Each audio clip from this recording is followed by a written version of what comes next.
I got a question. And since before your sun burned hot in space and before your race was born, I have awaited a question. That's from Star Trek. It's the Guardian of Forever says that in the episode City on the Edge of Forever. Anyway, and so it was from this gentleman, but I'm not going to tell you who it was from. Anyway, he asked about this phrase, the self arrays itself and forms the entire universe. Perceive each particular thing in this universe as a moment of time. Things do not hinder things, just as moments do not hinder moments. For this reason, the whole world of time is arousing the way-seeking mind. The whole world of the mind is arousing time. The same is true with practice and experience. Thus, self sets the self out in an array and sees itself. This is the understanding that self is time. That I read yesterday, and it's from Dogen, and it's from his essay, Being Time, Uji.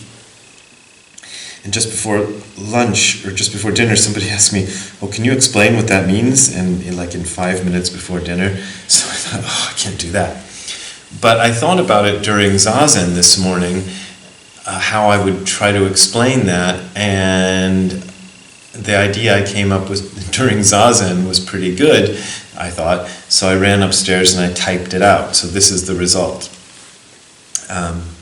Nishijima Roshi used to say, of course you're supposed to think the thought of non-thinking when you're doing Zazen, but he also told me once that sometimes he thinks about what he's going to say during his lectures, during Zazen, so I do that sometimes myself. So here's the explanation I came up with, and I'll just read it to you, and I hope it's not too long because I want to have some time to do other things. Here we go. There are a lot of things in this world. There are tables and chairs, doors and windows, cats and dogs, black people, white people, brown people, slightly less brown people, and so on and on. Among the many things that we experience in life, there is one called self. The prevailing belief in our culture is that there are lots and lots of selves. Each of these selves, we are told, is unique. Each self belongs to itself. Selves can interact with one another, but each self is its own thing. Selves can become very attached to each other and know a lot about each other, but they are eternally separate. I cannot be you, you cannot be me. Most of us grow up believing this to be a fact, but a number of people throughout history in different cultures and in different times have noticed something else about self. They noticed that self is not personal. It does not belong to me. This is absolutely contrary to the common understanding of self. To most of us, this seems like an absurd thing to claim. Anybody can see clearly that it isn't true. If, for example, I walk over to Lari and smack him on the head, Lari will feel a lot of pain on his head, and I will feel a small amount of pain on my hand. I will not feel any of the pain that Lari feels on his head, and Lari will not feel the pain in my hand. The people who make the claim that self does not belong to me understand this as clearly as Lari does. They know what it is to feel pain that no one else feels. It's likely that they know this very well because many of the people who make the claim that self does not belong to me have felt great pain in their own lives. Often it is because of the experience of great pain that they decided to investigate what self is. Most of them were surprised to discover that self does not belong to me. I was certainly surprised. And I had heard and read the claim that self does not belong to me many times before I discovered it to be true. So, even being intellectually prepared does not prevent one from being surprised by this discovery. Even believing that self does not belong to me won't prevent you from being surprised when you finally come to see that your self does not belong to your me. It's weird grammar, but I hope you understand.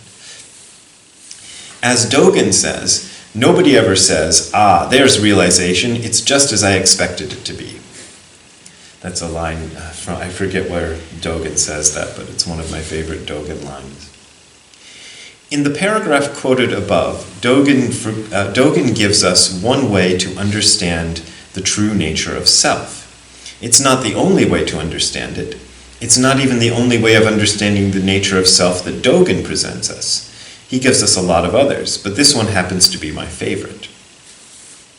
Perceive each particular thing in this universe as a moment of time, he says. He's asking us to think of things this way for a moment and see what happens when we do. He wants us to put aside the common way of understanding of things and try another way. Instead of thinking of each thing we perceive as being a thing existing in the same time but in a different place, he asks us to try thinking of each thing or each being or each person we perceive as being a different moment of time. That's weird, but let's try it. Okay. Instead of thinking of me being over here and you being over there, I'll try thinking of me and you as two moments of time. We're used to thinking of ourselves as beings that continue to exist over many moments of time. The Brad who typed the first sentence of this essay is the same Brad who is typing this sentence, or speaking it. That's how I usually think of it, myself. But what if I think of it differently? What if I think of the Brad who typed the first sentence in this essay as a different Brad from the one who is typing this one? I can do that. Jerry Seinfeld, American comedian, has a funny comedy bit about that. He talks about how sometimes he is night guy, who parties and has fun at night without any regard for morning guy, who will suffer the consequences of night guy's actions the next day. We often do that sort of thing. Okay, so let's take this a step further. What if I start to think of you and me as being the same self existing in slightly different times? You seem to be standing there in front of me at the same time as I'm standing here in front of you, but what if that's not the best way to understand what's happening? Maybe Dogen's suggestion is a good way of understanding how things actually are. He is making this suggestion because he thinks it's a somewhat better way of conceiving things based on his own experience that his self did not belong to his me. Things do not hinder things just as moments do not hinder moments, he says. I can't put a bottle and a book in exactly the same spot. One has to go beside the other or on top of the other or in some different place. Moments, too, don't happen at the same time. The moment of my high school graduation is a different moment from this moment when I'm typing this. 3:05 on Sunday afternoon and 3:06 on Sunday afternoon do not hinder each other. They are not the same time. Then Dogen says, for this reason, the whole world of time is arousing the way-seeking mind. The whole world of the mind is arousing time. The same is true with practice and experience. This part gets tricky. He says that because of the phenomenon of things not hindering things and moments not hindering moments, this is why we seek to understand the true nature of reality. He says that the mind creates time in order to understand what the mind itself is. Here, mind and self may be two names for the same thing. When he says that the same is true of practice and experience, he's referencing a kind of conflict or difference of opinion among people who practice Zazen. Some say that we practice Zazen in order to have an experience called enlightenment. Enlightenment is the experience of sudden realization that the self does not belong to me. Dogen disagreed with these people. He said that the practice of Zazen and the experience of enlightenment are not two separate things. He said that they are one and the same. You can think of it like exercising and losing weight. You could say that you do exercise in order to lose weight, but each time you jog or swim or ride your bike, you put into motion those activities within the body that cause it to shed some of its accumulated fat. Exercising and losing weight, therefore, are two aspects of the same phenomenon. This is how time makes two aspects of the same thing seem like they are two separate things. The moment of your riding your bicycle does not hinder the moment of discovering that you have lost 2 pounds or 2 kilos or whatever. But that doesn't mean that the two moments are unrelated. Maybe the moment in which I find myself to be eternally different from you and the moment you find yourself to be eternally different from me are not what we think they are. Maybe it's the same self looking at itself through two different sets of eyes. Thus, says Dogen, self sets the self out in an array and sees itself. Or perhaps he could say, self sets the self out in an array and sees self. In fact, in Japanese, self and itself are expressed in the same word, jiko, so that is what he said. I have a photo somewhere of myself as a child standing in front of a bunch of dinosaurs I had made out of clay. Whenever I read this passage by Dogen, I think of that photo. I made a bunch of dinosaurs out of clay and set them out in array before myself so I could see them. Then my mom took a picture of me doing that.